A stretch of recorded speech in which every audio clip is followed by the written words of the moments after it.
Valley Club, the age of the StarJammers dominating Cosmic Crucible has arrived, but how dominant are they going to be? Can you just take them into whatever room, full auto, and still win? Or do you need to carefully plan out your opponents, carefully plan out your attacks?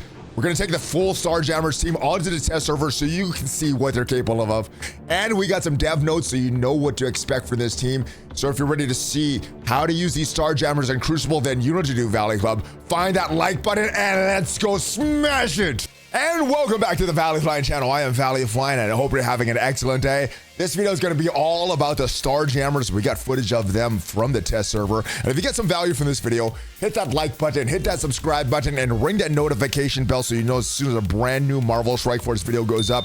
We have at least 5 Marvel Strike Force videos every single week on this channel. But as you know, the StarJammers are not fully in the game yet, but they are on the test server. We're going to take them into battle. But before we get to that gameplay footage, we do have an advanced copy of a blog with a high overview of what you could expect from the StarJammers, as well as some additional dev notes. And what the advanced blog does say, the full Jammers team is docking to a Cosmic Crucible platform near you.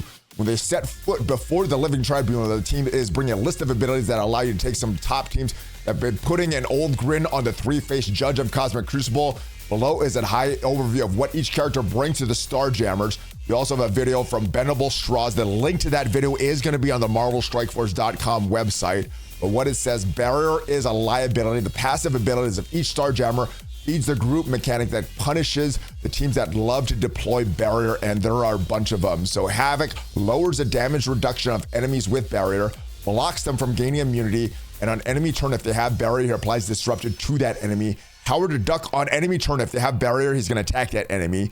And Lalandra on enemy turn, if that enemy has Barrier, +1 offense down to a maximum of 3 to that enemy. So lots of stuff's happening. They're getting counterattacked.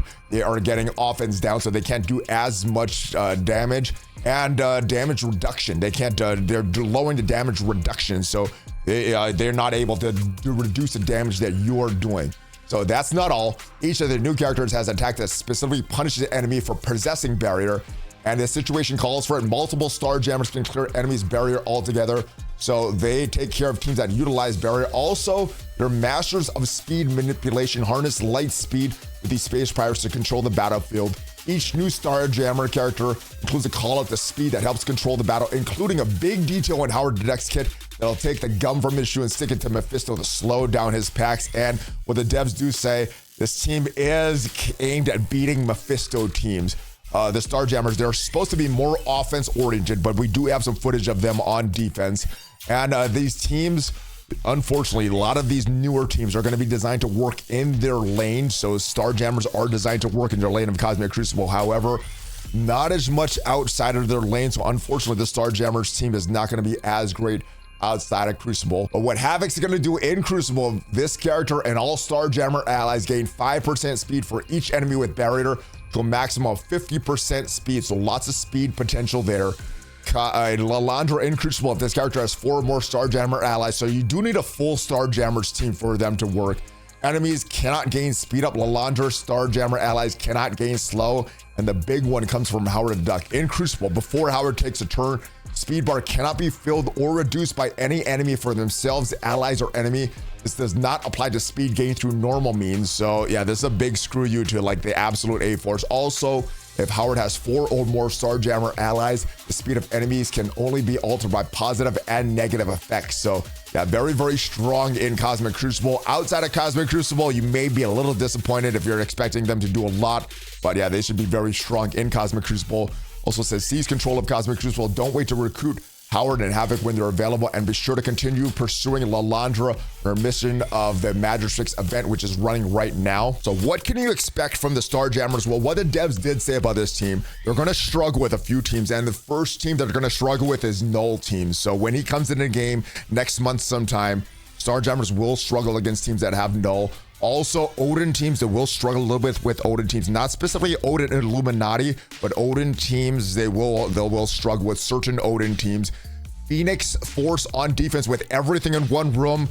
That'll make the rest of the rooms a lot weaker, but if someone does that, well, StarJammers may not be able to put that. And of course, Kestrel teams. So Kestrel Odin pairs may be very good against these StarJammers because Lalandra, if Kestrel's on the field, won't be able to summon the Gladiator. But Let's go take a look at this team on the test server. And this is where we have our StarJammers built for this test and the ISO 8 classes we have. Unfortunately, we do have 6 gold stars on each of the new StarJammers, but Rocket Raccoon, we have him as a raider, and he is level 105, fully maxed out. No diamonds on any of these StarJammers, though. 7 gold, 7 red for Rocket, 7 gold, 7 red for Groot as well. We have him as a healer, level 105 as well. We got the rest of our StarJammers level 105 maxed out, but 6 red, 6 gold on Havoc, and we have him as a striker.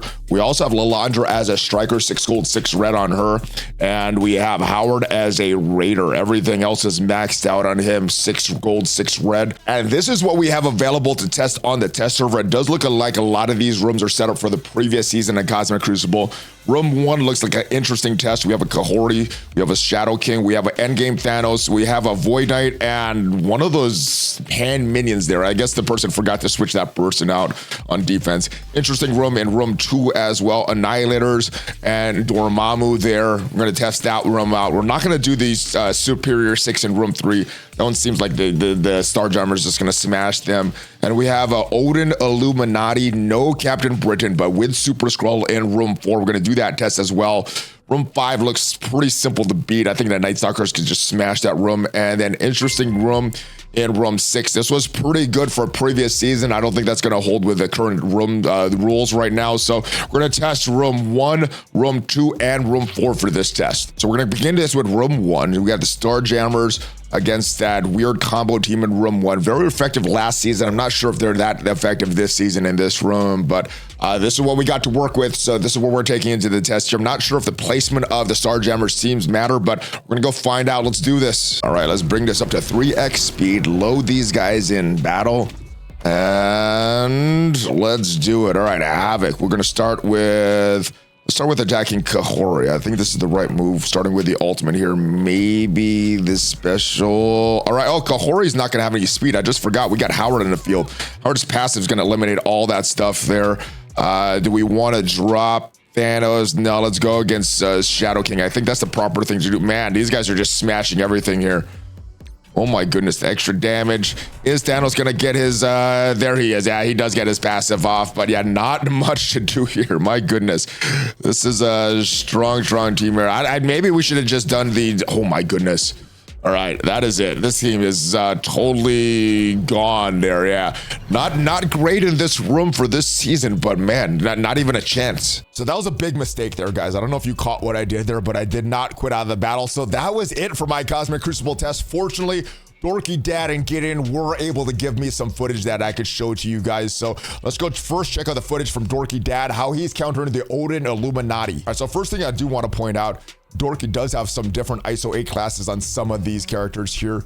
Fortifier on Groot, Striker on Lilandra and Howard Duck, and Raider on Rocket and Havoc. Let's go see how he does against this Odin Illuminati with a Preton and Sasquatch. Let's start this battle. We have Havoc going first, and there is a Preton there, and we do have some footage of a Odin Illuminati without a Preton. The match goes very, very different than what you see here, but next is Howard, and it looks like Howard uses his ultimate on Sasquatch and does get a lot of the health drop, but the death proofs are still there. Unfortunately, we got another taunt in from Captain Britain, and that means that not able to get to Odin right away, which can be a problem. And if you're not able to get to Odin right away and stop him from doing his special or getting his battlefield effects off on the field there. So this could be a problematic team. This could be a problematic team if you see this on defense with the StarJammers. Luckily, we already have a few counters to this team, so StarJammers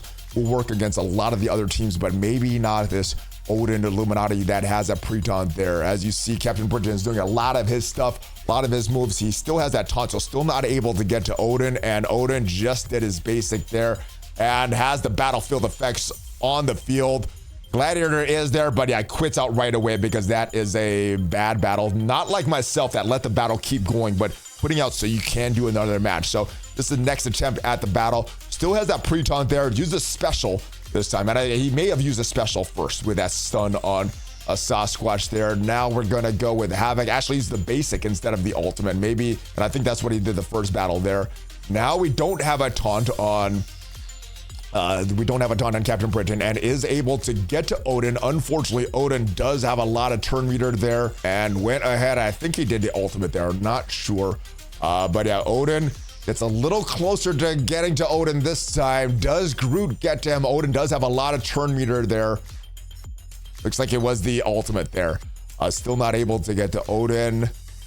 Need a little bit more turn meter. Don't need that pre-taunt there. Howard almost finishes him off.